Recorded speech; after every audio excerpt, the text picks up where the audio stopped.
Hello students, hello everyone, welcome to Pallav physics. तो आज एक नए चैप्टर के साथ हम लोग आगे बढ़ रहे हैं और चैप्टर का नाम है सर्कुलर मोशन। तो सेम पैटर्न पे 1 से क्वेश्चन नंबर 5 तक हम लोग देखेंगे। आइए चलिए देखते हैं क्या क्वेश्चन है। क्वेश्चन नंबर 1 से स्टार्ट करते हैं। चैप्टर है सर्कुलर मोशन। तो क्या कह रहा है, find the acceleration of the moon with respect to earth from the following data. तो क्या डेटा दिया हुआ है, distance between earth and moon, distance दे रखा है और टाइम कितना लेता है मून एक रिवॉल्यूशन अर्थ के अराउंड पूरा करने में, 27.3 डेज। तो पहले एक देख लें पहले क्या सिनेरियो है। तो ये कह लें कि ये अर्थ है और मून इसके अराउंड घूमता होगा, है ना। मून, ये मून कह लें इसको। तो डिस्टेंस कहाँ से लेते हैं, सेंटर से, क्योंकि वही मानते हैं सारा मास कंसंट्रेटेड है। तो अर्थ और मून के बीच जो डिस्टेंस है वो कितना है, ये है 3.85 इंटू 10⁵ किलोमीटर। ये डिस्टेंस जिसको आर हम लोग कहते हैं। और मून अर्थ के अबाउट चक्कर लगाने में कितना टाइम लेता है, तो टाइम दिया हुआ है 27.3 डेज, ये टाइम दे रखा है। ठीक है, मून घूम रहा है अर्थ के अबाउट, तो इसकी कुछ स्पीड होगी, उसको v कह देते हैं। ये हो गया स्पीड। और मून एक रिवॉल्यूशन पूरा करने में टाइम लेता है 27.3 डेज। तो एक रिवॉल्यूशन पूरा करने में डिस्टेंस कितना कवर कर रहा है, डिस्टेंस कवर कर रहा है 2πr, इतना डिस्टेंस कवर कर रहा है।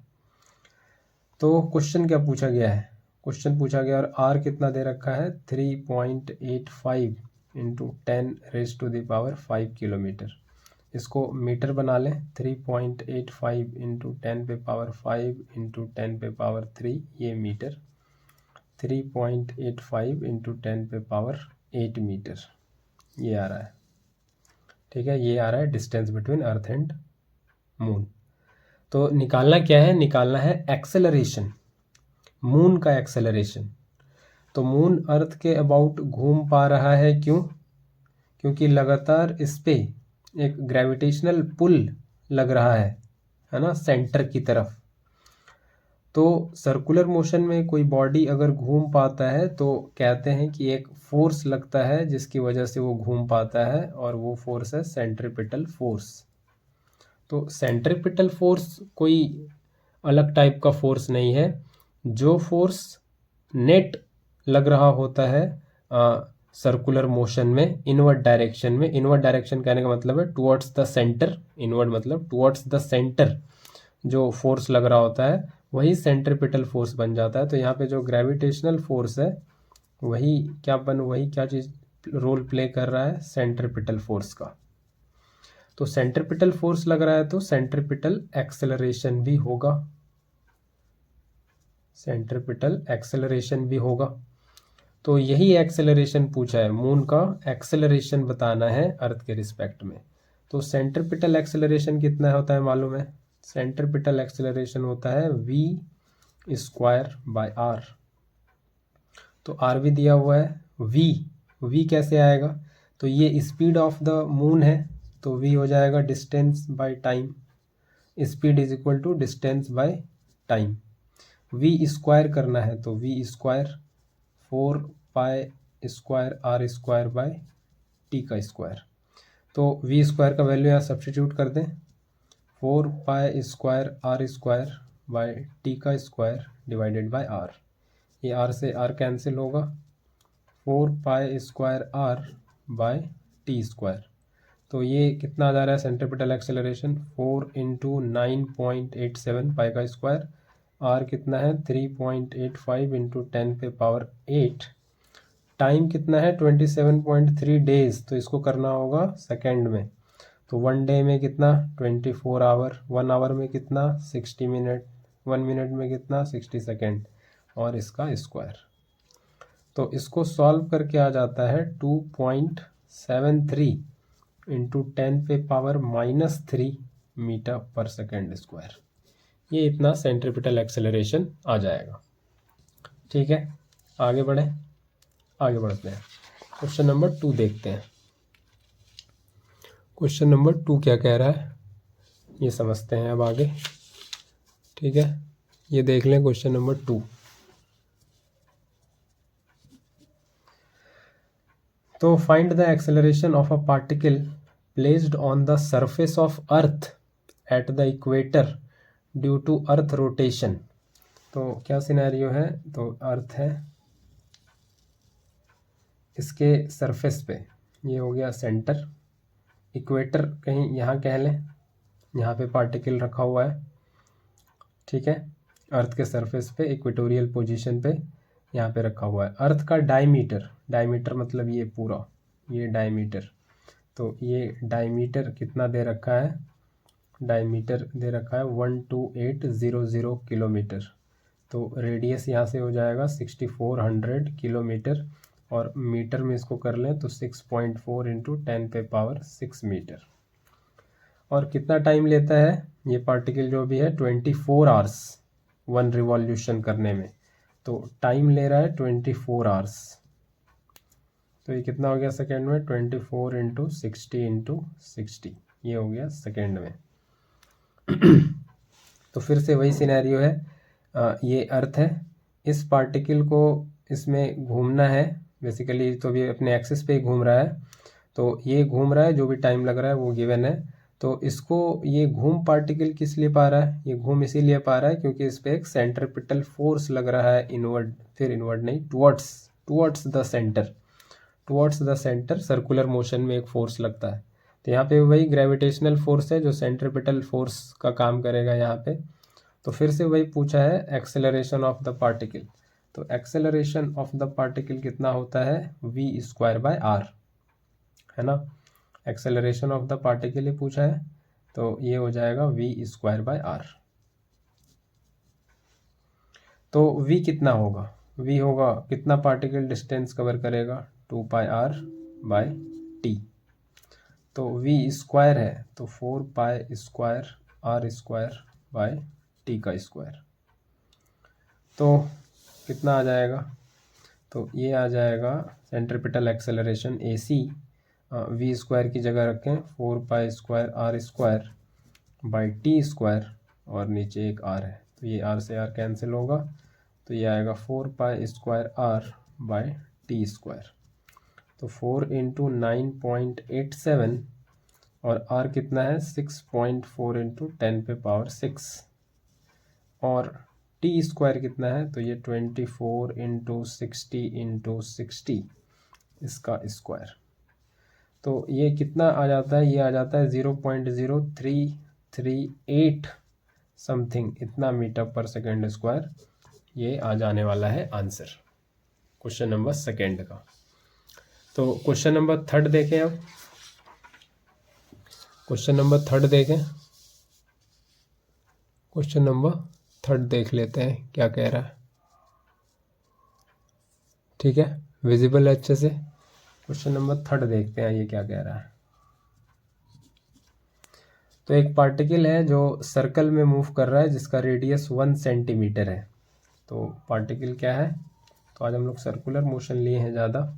तो पार्टिकल किस में घूम रहा है, सर्कल में, जिसका रेडियस ये कितना है 1 सेंटीमीटर, और कितने स्पीड से घूम रहा है वो है 2t, और जहाँ पे v जो है ये सेंटीमीटर पर सेकेंड में कह रहा है, और टाइम सेकेंड में है। तो क्या पूछा है, find the radial acceleration of the particle at t = 1 second.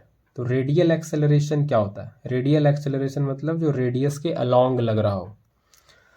तो पार्टिकल, ये अगर पार्टिकल कह दें इसको, ये पार्टिकल अगर सर्कुलर ट्रेजेक्ट्री में घूम रहा है तो ये तभी पॉसिबल है जब इस पे सेंट्रिपिटल फोर्स लग रहा है टुवर्ड्स द सेंटर, और उसकी वजह से सेंट्रिपिटल एक्सेलरेशन भी है टुवर्ड्स द सेंटर रेडियस के अलॉन्ग। तो वही क्या है, रेडियल एक्सेलरेशन। तो रेडियल एक्सेलरेशन AR ये कितना हो जाएगा, ये हो जाएगा v²/r, यही होता है। तो v कितना है, v है 2t का स्क्वायर और रेडियस कितना है 1 सेंटीमीटर, तो ये हो गया 4t² रेडियल एक्सेलरेशन। तो रेडियल एक्सेलरेशन कितने पे बोला है, at t equal to 1 second, तो 4 × 1 कितने पे बोला है, t इक्वल टू 1 सेकेंड पे। तो रेडियल एक्सेलरेशन आ रहा है 4 सेंटीमीटर पर सेकेंड स्क्वायर, ये आ गया रेडियल एक्सेलरेशन। ठीक है, आगे बढ़े, क्वेश्चन नंबर बी देखते हैं। ये ए था, टेंजेंशियल एक्सेलरेशन। तो पार्टिकल जब जा रहा है सर्कुलर मोशन में तो ये होता है tangential velocity along the tangent, ये v टेंजेंशियल वेलोसिटी। तो अगर यूनिफॉर्म मोशन है तब तो कोई टेंजेंशियल एक्सेलरेशन नहीं होता, यूनिफॉर्म स्पीड से जा रहा है, स्पीड नहीं बदल रहा। लेकिन अगर वो नहीं दे रखा क्वेश्चन में कि ये यूनिफॉर्म है या नहीं, तो क्वेश्चन में बोल भी रहा है टेंजेंशियल एक्सेलरेशन निकालने, तो इससे क्लियर है कि ये स्पीड जो है ये भी बदल रहा है, स्पीड का मैग्नीट्यूड भी बदल रहा है। तो स्पीड का मैग्नीट्यूड जब बदलता है तो आ जाता है टेंजेंशियल एक्सेलरेशन, है ना। स्पीड, यूनिफॉर्म स्पीड जो सर्कुलर मोशन में स्पीड है उसका मैग्नीट्यूड अगर चेंज करता है तो मैग्नीट्यूड चेंज होने की वजह से जो एक्सेलरेशन है that is tangential. Direction change होने की वजह से जो एक्सेलरेशन है दैट इज सेंट्रीपिटल। तो टेंजेंशियल एक्सेलरेशन at ये क्या हो जाता है, ये हो जाता है dv/dt, ये होता है टेंजेंशियल एक्सेलरेशन। तो d/dt what is v, v दे रखा है 2t, तो इसको डिफ्रेंशिएट करेंगे तो 2 हो जाएगा और dt/dt तो 1 हो जाएगा, तो ये हो जाएगा 2 सेंटीमीटर पर सेकेंड स्क्वायर, ये आ गया टेंजेंशियल एक्सेलरेशन। अब बात आती है व्हाट इज फाइनल जो क्वेश्चन है, question C, question number C, what is magnitude of acceleration. तो अब नेट एक्सेलरेशन, तो एक एक्सेलरेशन इधर AR, एक एक्सेलरेशन इधर AT, तो नेट यानी कि रिजल्टेंट, ये रिजल्टेंट कह लेते हैं इसको। तो सी वही कहने बोल रहा है मैग्नीट्यूड ऑफ एक्सेलरेशन कितना है फिर, तो ए रिजल्टेंट ये क्या लिखेंगे, AR का स्क्वायर प्लस AT का स्क्वायर, तो ये हो जाएगा 4 का स्क्वायर प्लस 2 का स्क्वायर, तो ये √20 और इसको लिख सकते हैं 2√5 सेंटीमीटर पर सेकेंड स्क्वायर। ये ऐसे करना पड़ेगा इस क्वेश्चन में। ये क्वेश्चन नंबर 3। क्वेश्चन नंबर 4 देखें आगे, आइए देखते हैं क्वेश्चन नंबर 4। ठीक है, क्वेश्चन नंबर 4 देखें, चलिए देखते हैं क्वेश्चन नंबर 4। तो a scooter weighing 150 kg together with its rider, मतलब राइडर स्कूटर दोनों का मिला के मास 150 kg ही है, कैसा स्कूटर है, moving at 36 km/h is to take a turn of radius 30 meter. What horizontal force on the scooter is needed to make the turn possible? तो ये मास दे रखा है, टोटल मास स्कूटर राइडर सब मिला के 150 kg। स्पीड कितने speed से चल रहा है, कितने स्पीड से मूव कर रहा है, v दे रखा है 36 km/h, यानी कि 36 × 5/18 और ये हो जाएगा 10 मीटर पर सेकेंड, 18 2 जा 36, 10 मीटर पर सेकेंड ये आ रहा है।